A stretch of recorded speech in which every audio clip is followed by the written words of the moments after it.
Abdullah Khan Jaunpur UP سے پوچھتے ہیں،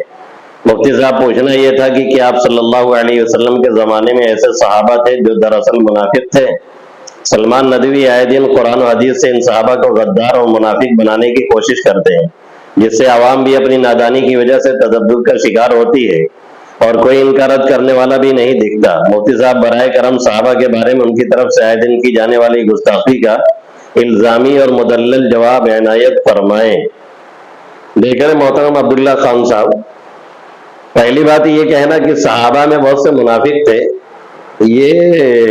میری جہالت والی بات ہے۔ جیسے یہ کہ میں کہوں آپ کے بارے میں کہ آپ اپنے باپ کے حقیقی بیٹے ہیں اور یہ کہوں کہ نہیں حقیقی بیٹے ہیں بھی نہیں، یہ بات ایسا ہی ہے کہ صحابہ بھی تھے اور منافق بھی تھے، نعوذ باللہ من ذالک۔ جو صحابی ہوگا وہ منافق نہیں ہوگا، جو منافق ہوگا وہ صحابی نہیں ہوگا، یہ ایک بات۔ دوسری بات یہ کہ صحابہ کرام ہمارے اور آپ کے دین کی بنیاد ہے، امت کے اس پر اتفاق ہے کہ سارے صحابہ عادل ہیں اور ثقہ ہیں، اور ان پر بھروسہ کرنا ہمارے لیے واجب اور ضروری ہے، کیونکہ اگر ان پر ہم نے اعتبار نہیں کیا تو ہمارے دین اور اسلام کی بنیاد ڈھہ جائے گی، اس لیے اس میں حد درجہ احتیاط لازم اور ضروری ہے۔ اور دوسری بات، تیسری بات یہ ہے کہ صحابہ کرام رضوان اللہ تعالی علیہم اجمعین کی پوری زندگی یہ دین سے عبارت ہے، اور دین کو پہچاننے کا معیار قرآن و حدیث ہے، قرآن و سنت ہے، تاریخی روایات نہیں ہے۔ چوتھی بات یہ ہے کہ امت کے اس پر اجماع ہے کہ اگر کوئی روایت ایسی حدیث میں ملے جس سے صحابہ کی ثقات اور عدالت پر زد پڑتی ہو تو اس حدیث میں تعویل کی جائے گی، اس کا کوئی مطلب دوسرا نکالا جائے گا، اور اگر بات نہ بن رہی ہو تو حدیث ہی رد کر دی جائے گی۔ یہ ہے صحابہ کرام کے تعلق سے امت کا اجماعی عقیدہ۔ اگر کوئی شخص ان کو غدار کہتا ہے، منافق کہتا ہے، فاسق کہتا ہے، ان کی تنقیص کرتا ہے، ان کی شان میں گستاخی کرتا ہے جیسا کہ انہوں نے کی ہے، اور کرتے کرتے اتنا آگے بڑھے کہ حضرت ابو ہریرہ جیسے صحابی کو، جلیل القدر صحابی کو انہوں نے درباری مولوی اور ملا اور حدیثوں کو چھپا جانے والا اور ڈر کے مارے بیان نہ کرنے والا، یہ سب اس طرح کے بہت سے الفاظ ہیں جو کہے نہیں جا سکتے ہیں۔ خاص طور سے جب محرم آتا ہے تو شیعیت کا کیڑا ان کے اتنے زوروں پہ رینگتا ہے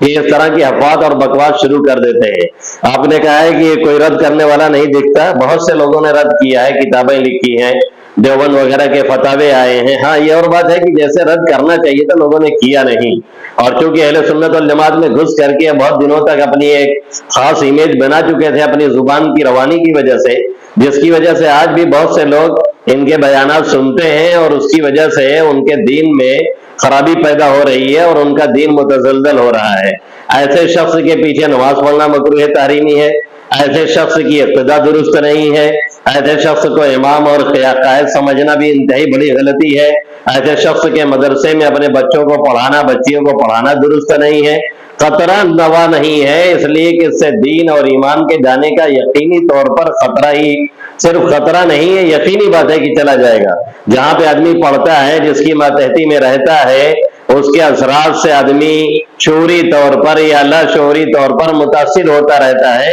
اس لیے اس سے اپنے آپ کو بچنا اور بچانا اور امت کو بچانا اور اپنے نونہالوں کو بچانا انتہائی ضروری ہے۔ صحابہ کرام کیا کوئی اسلاف سے آپ کو بدگمان کرے، علماء حق سے دور کرے، تو یہ سمجھ لیا کریں کہ یہ ہمارا خیر خواہ نہیں بلکہ ایجنٹ ہے کسی کا، اور ایجنٹ ہی کر رہا ہے۔ ایسے شخص سے بچنا بے انتہا ضروری ہے، اور اگر دین اور ایمان کی فکر کرنی ہے تو،